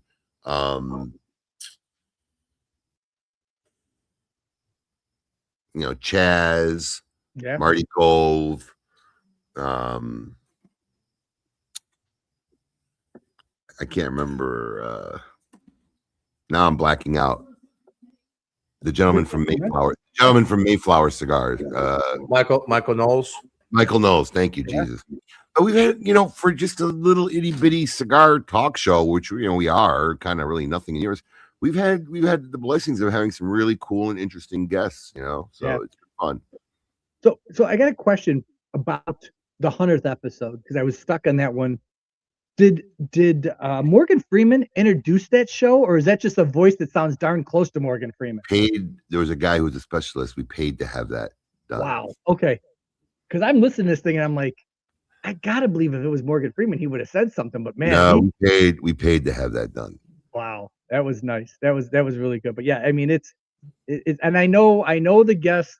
I should say, I know the person you'd love to still have on that show. I don't think he smokes cigars, but you'd love to have oh God, what's his name? Hell's Kitchen. God, why? Gordon Ramsay. Yeah. I love everything that guy does, man. I've been a big fan of his since before he won his third Michelin star, and love the documentary about him getting his third Michelin star. I still think, or maybe somebody else beat him by now, but he at the time he was the youngest Michelin star, youngest chef to win a third star. And the guy before him who had it was his mentor, John Pierre White. So I mean, I was just been a big fan of his, and I just like his whole style. So I watch his shows. Me and my son watch his shows. We love watching all his shows. So just one of the guys I'm enamored with, and I don't get really enamored easily, but I like it. I like what he's done. Yeah, I had the chance to meet from Chicago, Rick Bayless. It was an absolute fluke of a thing. I entered some contest and got an email going, "You won the chef's table at Rick's restaurant, Topo down in Chicago." And I'm like, all right, this is a scam. There's 100% this is a scam. How did you win it? I just entered some contest on his website. It was enter some, so I typed my name in and stuff like that. And, and I was like, it's email. So I contact the person. I'm like, okay, is this a scam? And they're like, no, it's 100% legit. And I'm like, okay, what's the hook? And they're like, there's no hook. You can bring 4 people, or you can bring 3 other people besides yourself. And, we'll set you up and you can order anything off the menu. The drinks are not provided, but anything off the menu.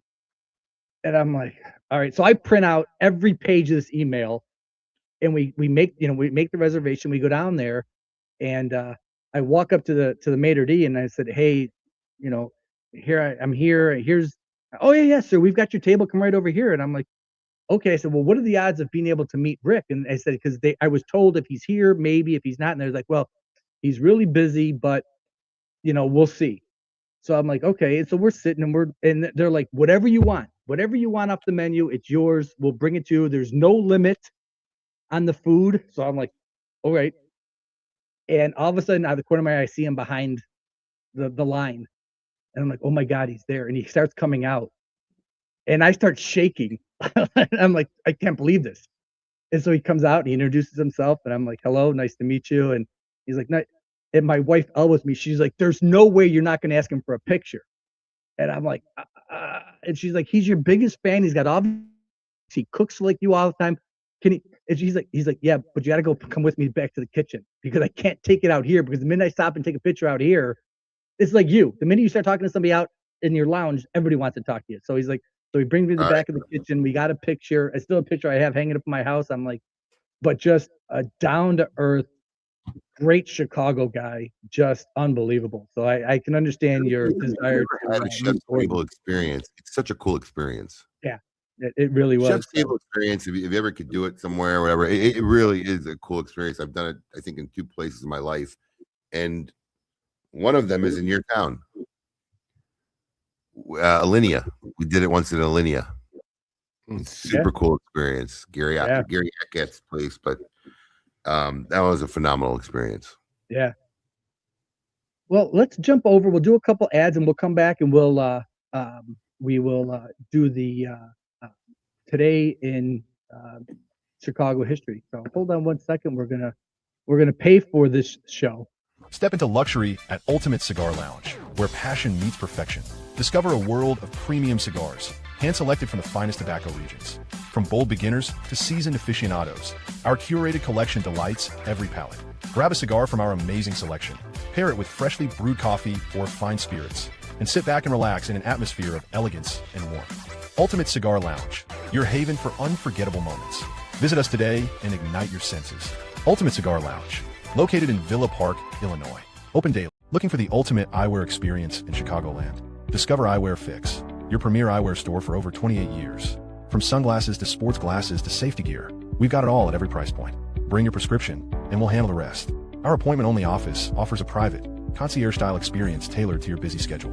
Call or text Chris at 630-853-4167 to book your visit and see why Eyewear Fix surpasses expectations. Eyewear Fix, where style meets precision. Get your fix today. There we go. There's our two. It's our sponsors. And we want to thank Ultimate Cigar for their support and helping us out. We buy all of our cigars, so any cigars that we review, we bought them out of our hard-earned money and we review them, and we're grateful that Ultimate has them, and we can get them from them. So, all right, let's do our Capone cut of the day. It might be a little bit familiar.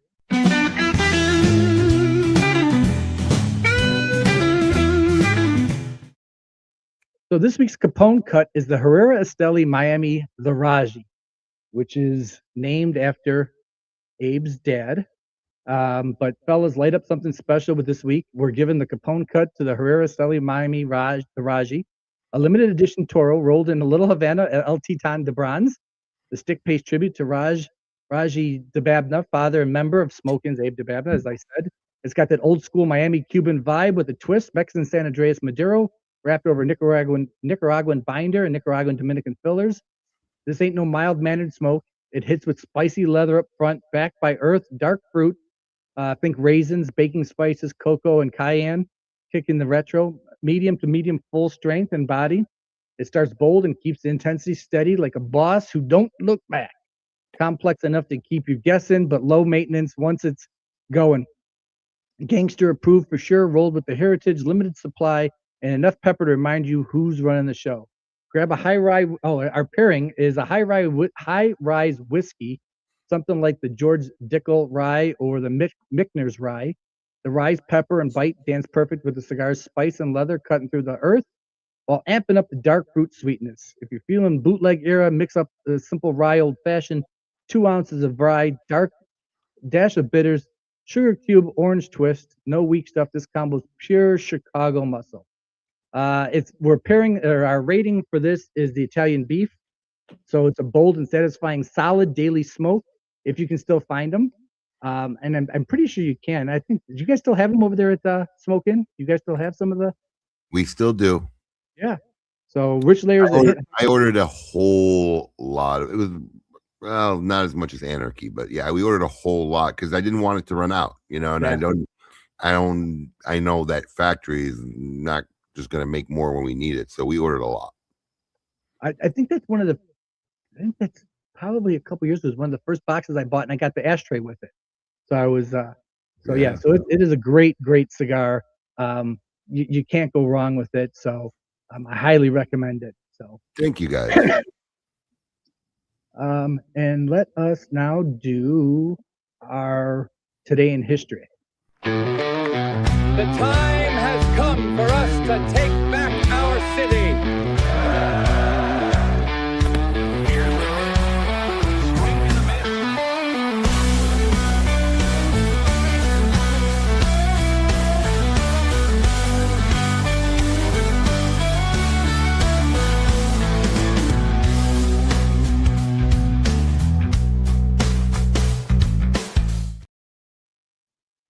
So good old Today in Chicago history. 1901, December 22nd and 23rd of, I'm sorry, 1910. I can't see today.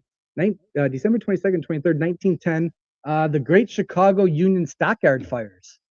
So this killed 21 Chicago firefighters and 3 civilians. Wow. The building collapsed during the firefighting operations. It was one of the deadliest tragedies in the city's firefighting history, and remained one of the worst building collapses in U.S. history until 2001, which I don't know what happened in 2001, but so that's that. On a more positive note, for the White Sox, 1940, a fire damaged, we're back to fires again, a fire damaged Southside Park 3, the former home of the White Sox and later the Negro League, Chicago's American Giants. The Cubs chose not to rebuild the aging wooden grandstands and eventually moved operations to Comiskey Park on the south side. 1990, we traded for Tim "The Rock" Raines, future Hall of Famer. So that was pretty big. In 2006, Kenny Williams traded for players including John Danks, who went on to contribute strongly to the Southside franchise. And then Marty, we got the Cubs in there. December 23rd, 1997, Cubs traded outfielder Doug Glanville to the Philadelphia Phillies for second baseman Mickey Morandini. I'm probably butchering that name. It was a solid infield swap. Just read it, Mike. No one's gonna know. Just read it right. I know. So that, yeah, and then in the broader scope of things, and I didn't realize this. So December 23rd, 1888. Not that anybody's gonna remember this, but artist Vincent van Gogh. Today's the day he cut off his ear. Wow. So yeah. So. So that's 2001. The building collapse. I'm sure you know what it is, Mike. What is it? 9/11. But that wasn't had to do with Chicago. So no. They're just saying in U.S. history. Yeah. Okay, I gotcha. Okay, I thought it confused me when they said Chicago. I'm like, I knew what 2001 was, but yeah, I'm there. So, all right, let's go over the names that I have for the wheel for the giveaway. We have Lord Garth, Gary Brooks, T-Mac, Cigar Arborist, Wayne, Byron, better known as Turtle, David K, Fireborn, Val Chavez, and Sammy Flo. Did I miss anybody? If I missed you, please speak up now. Right now. Oh, or forever hold your peace. Mr. Degenerate Gambler. Hold on a second. Degenerate Gambler. One of Teddy's friends. If you win a ticket now and you're unfamiliar with the event, please take a moment, go to thegreatsmoke.com. There's a whole facts page, give you pretty much the lowdown and everything. And the whole site has the agenda, whether you're coming live or the facts page is good if you got a virtual one as well. So take a moment. And if you don't win it and don't want to know more about The Great Smoke, check out thegreatsmoke.com as well. if you're not part of the Socialites page, I highly recommend going over and joining it. It's a lot of fun. If you're going to do it virtually, there's usually 10 to 15 of us that get on the Whereby, and we'll watch it together. We all have it on our TVs, but we'll watch it and comment and talk back and forth. It's a lot of fun to do something virtually. That's basically Whereby is our group's like 24/7 virtual lounge that people get on regularly, and it's kind of nice. I mean, I never thought after COVID, I never thought that we keep doing it or we would have still had it, but here we are, 4 years plus later, and people still love getting on it and getting together. So I think that Whereby virtual lounge for the Smoke and Sultry group is probably going to be there forever. Yeah. It's the only problem with the Whereby lounge is Alan. If you get a word in edgewise when Alan's on, you're lucky. I just tell him to shut the fuck up or let us talk. Did you get Mike? Did you get Eric? Eric, I will put Eric on. Hold on. Sammy Flo. I got Sammy Flo, Degenerate Gambler. I took off Gary Brooks. Gary Brooks has gracefully bowed out as he's already going, so we appreciate that, Gary. What a mensch. Yeah. It's a great, it's that. Is that somebody you know, Teddy? Yes, but it's now Polopoulos. Thank God. Oh, geez.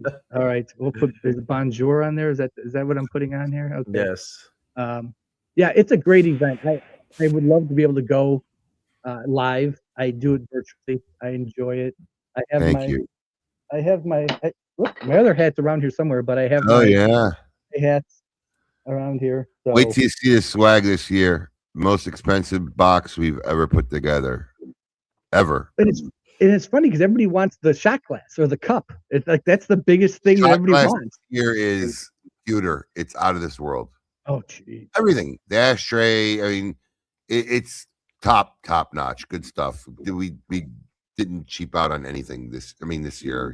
I said that going in. Problem is everybody's going to have weird standards for next year, but no, it's going back to normal next year. Trust me.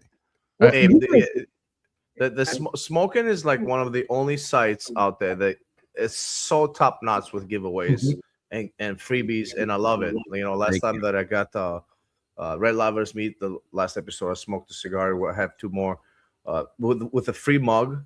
It was great. I loved it, and I still have it. It means a lot. We enjoy. I mean, honestly, part of it's a two-edged sword. We love making our own stuff and our own swag, and we love it because everybody seems to like it. So we're good at it, and the fact that people. I mean, I think I saw that Red Meat Lovers Club on eBay for $85, and it sold. Our King Squatch is. I mean, these things are going to this tertiary market, but to be able to create something that all of a sudden everybody kind of wants is cool. And I think that's something that my team really, really enjoys. They really get into when we come up with doing something because, we're already working on the new mugs for Summer of Soccer next year. Yes. Those are like 3 months, 3 to 4 months now. They're so behind. So like he's got till the end of next week to finish the art for next year's mugs. So you guys were the first ones to make this type of ashtray, right? I've never seen it before. I've never seen it before. No, and I mean this is. I got one right over there that I use. Yeah. Yep. Yeah, I saw when Saka didn't like the stuffed dolls that you made of him, and he burned them in a fire. I still have some in my office. I was wondering if you kept some. I did keep some. Have to. Do you want to talk at all about the special releases? Because I saw you had kind of previewed. Yes. So Saka's. I showed them, and you can go to our website. You can see the 3 manufacturers. Every year we have manufacturers make something special. This year, everybody went over the top for our 20th anniversary. Steve has made probably one of the coolest little box. They've all themed it. Pete's made a circus themed box. Interesting cigar, cool collector pieces, both cigars. And I talked on my show about Fuente because the last time Carlito made us a box, I didn't think in a million years when he agreed to do something for the Great Smoke, the digital experience, the first one. that he was going to make us an Opus X version of anything. You know, I don't even know if he's done that for a retailer before. So, you know, he's a very busy guy, and, you know, he's not one of these guys you want to bother. You know, you don't, you know, so subtle hints, subtle reminders when we talk, but, you know, we received the other two. Meanwhile, he's the first one we're dropping in the series. We received the other two, and we were talking about it. I said, look, you know, we had to talk. Carlito, he's very excited about this project. You know, he asked a lot of questions about the theme, the art. So I don't have a clue what he's making, you know, but I think it's gonna be something special, but you know, we won't know until it really gets here and whatnot. And then he chimed in during the show. I didn't realize he was watching the show, and that was like awesome. And then he after the show. So you know, you could sense, I've been doing this so long, you could really sense when somebody's just into something for some reason. You know, a lot of things we do in this business, we do it because I asked you to do it and you agreed to do it for me. And it's like, and there's a difference when I'm working on a project right now with Nick Fusco that's going to drop probably around Great Smoke time. Probably one of the funnest, coolest projects I've worked on. And when it comes out, everybody will see why. It's a themed box. And I think it's hilarious. I think it's going to be a big hit. And I've been loving the cigars coming out of El Mago. But Carlito has that sense of excitement. And when he gets that way, man, it'll just be very interesting. It's a great product. Yeah, Carlito. Yeah, it'll be very interesting to see what Carlito puts out. What's your biggest? You don't have to say, you know, a brand, but what's your biggest all these years order that you have put in, and it's not sold out, but it was a great, I would say, profit, something that you enjoyed, and you're like, yeah, that was the one. Like, what was the production number that you had? Mean of our microblend projects? Just general, like an order. Say like an order, basically. Like you had a big order that it's, you know, topped off the shelves, basically. And not from the microblend, just a general. Usually you don't place a big order for stuff like that unless it's something that's repetitive. Okay. Like, you know, like when you like, you know, when Pete Johnson had the TAA cigar and it was so high, I think at one point we were putting in orders for like 500 boxes. I mean, I don't think he's ever shipped me my full order of TAAs, but I mean, yeah, it doesn't kind of work that way, Teddy. It you know, when you start placing orders like that, you already kind of know where it's at. Now, if it's a microblend, it's different because I'm guessing. You know, I don't know what the demand's going to be. You know, I mean, we were off 3 times for a Meat Lovers Club, and that's finally when I said, you know what, screw this. I'm going to start doing a pre-order. Why am I trying to guess every year? You know, let's just let people put a deposit down, and we'll make that many boxes so everybody gets one. So it's really hard to tell. I mean, my biggest orders I've ever placed in my whole career, the last couple of years, have been at the trade show with Dunbarton, because we try to order for Summer Osaka, you know, so we're not ordering 2 times a week like we were catching off guard. So I think my trade show order for Summer Osaka was more than the whole store's inventory of my second location when I opened it. Wow. That's crazy numbers right there. Yeah. Okay. Well, Summer Osaka is just phenomenal. I mean, it's, you know, I know Steve thinks it's crazy, and it's a matter of it's a matter of like a perfect storm of chemistry, right? So him and I kind of have the same philosophical look on cigar culture and consumers, and especially customer service. And I think we meld well that together. So he's developed a following of the exact type of consumer that we love to cater to, right? Guys who are going to get excited about an Emerald Fish coin or a new Summer of Osaka mug, you know, and it just fit, you know, really fit. And I remember literally on this lanai 5 feet from where I'm sitting, Steve came over to my house one night. He was in town and wondering, you know, where he had to lay over for a plane for something. He was flying out of Palm Beach. He was driving up from Miami. I'm like, dude, just come to my fucking house. You know, you're going to go get a hotel room and you're leaving in the morning. And we ended up sitting here talking till 2, 3 in the morning, how we couldn't sell his brand in our stores. He had no following, what we could do to muster business and stuff like that, you know? Yeah. And you know, I know Steve doesn't get embarrassed like this, but you know, at that point, he really hadn't made the turn yet. And he was struggling. And I think he was a little bit regretting his decision to start a cigar company. And, you know, finances were tight. I'll never forget, like he had signed up to do a year's worth of advertising on KMA. I said, why would you do that? I said, are you crazy? And I ended up comping him that whole year for it. I said, why would you do that? It's silly, but he was really struggling, and and we couldn't sell his brand. I mean, can you imagine this conversation? And look where we're at today. Yeah. Crazy. He is just a phenomenal guy to talk to. I mean, again, if anybody ever gets a chance to sit down and talk to him, Marty and I were lucky enough a couple years ago to have a 3-hour conversation with him. There was a group of us at Rocky Mountain Cigar Fest, and he sat there and was an open book. Was just like, what do you want to know? Ask me anything. If I can tell you, I'll tell you. That's how we get along. There's no reason to hide, When I struggled, I struggled, I mean, that's just the way life is. That's why I know I could tell that story and he's not going to be like, what the fuck?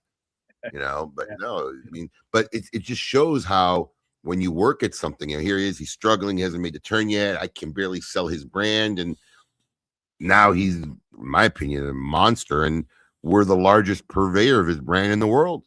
I mean, crazy. Yeah, where you went out and bought the international stuff, right? Didn't you go out and buy the international? I emptied out 3 regions. Yeah. Wow. I emptied out Europe, Bahrain, and Asia. Yeah.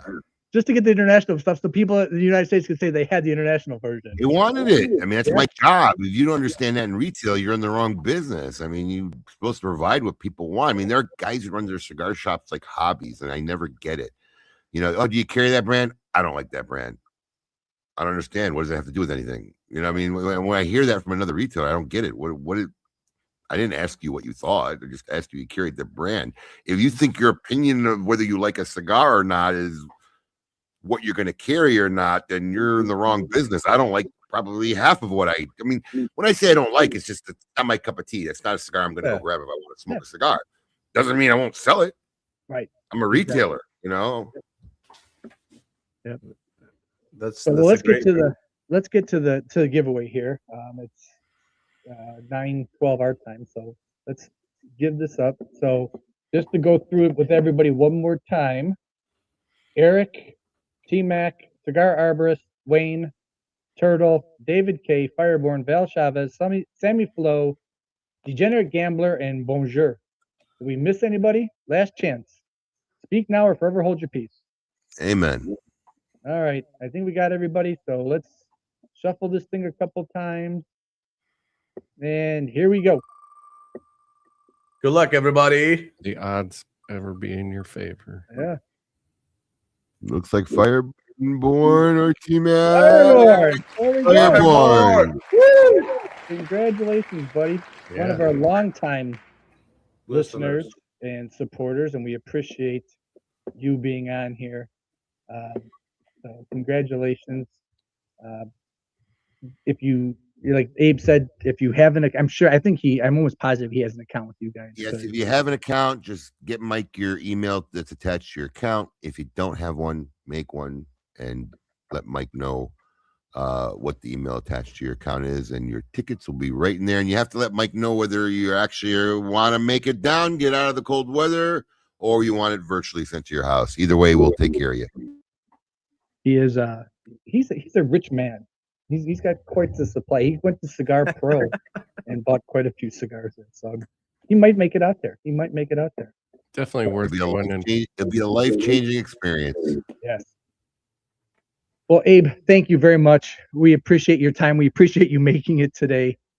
We know, you have a lot going on. I still, I said it the other day on your show, you're a marketing genius, and just being able to watch, even with KMA, as I'm listening to it, I'm sort of trying to understand the inner workings of a podcast. Like I said, we're still babies, and it's just, Mike, hit me up anytime you want.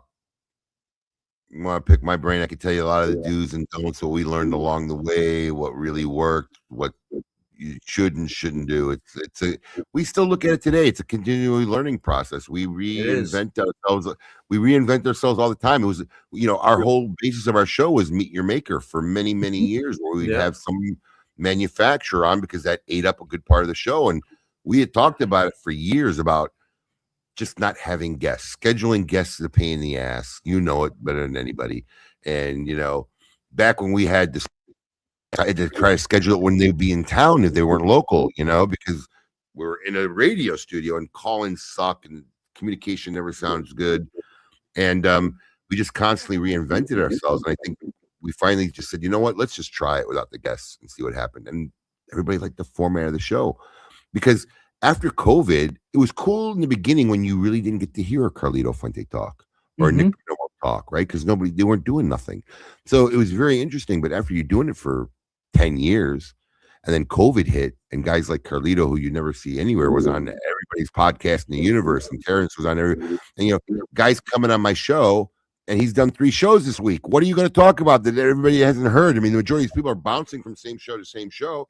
So we tried it, and the format worked great. So yeah, if you ever want to pick my brain, any of you guys, just give me a holler. I'd love to answer questions or help you guys out. Thank you, Abe. Yeah, absolutely. I know we're all trying to one of these days make it down there, and we'd love to make it down there for a great smoke this year. We're, like you said, we're Glenn Case asked us if we're going to make it to PCA, and I said we're kicking it around, but at the same point we're still young. We're still, you know, PCA is a great thing, but I don't want to go there and look like a bunch of idiots trying to figure out. You're in the infancy yet. That's a monster ordeal. I mean, William Cooper will tell you about it. I mean, it really, if you want to spend your time effectively, it's a monster ordeal. If you go and you hang out and you want to socialize and shoot a clip here and there or do something, it's different. But it's a monster, especially for the media level. It's a whole other level. Yep. So and never be afraid to ask. Oh, nothing ever hurts when asking a question. No, and it's, you know, we're finding it out more and more as you ask. All of a sudden, you're getting people going, yeah, we'll do it. We'll be on it. You know, I mean, you know, I reached out to Lauren Coper, you know, and go, hey, do you want to be on? I mean, she's from Yorkville, so it's like, hey, do you want to be on her show? Yeah, I'll be on it. So I was like, great, okay, you know. So it was fun. It's been fun putting together and researching, like we told Glenn Case and Mo Malley. Chicago's got a pretty sizable footprint in the cigar industry. People don't realize it, but you know, you've got Patina Cigars, you've got Christoph Cigars, we've got Abe, we've got Lauren. So I mean, we're finding out more Black Star Line, you know. Oh yeah, Black Star Line, yeah, Black Star Line. So yeah, excellent.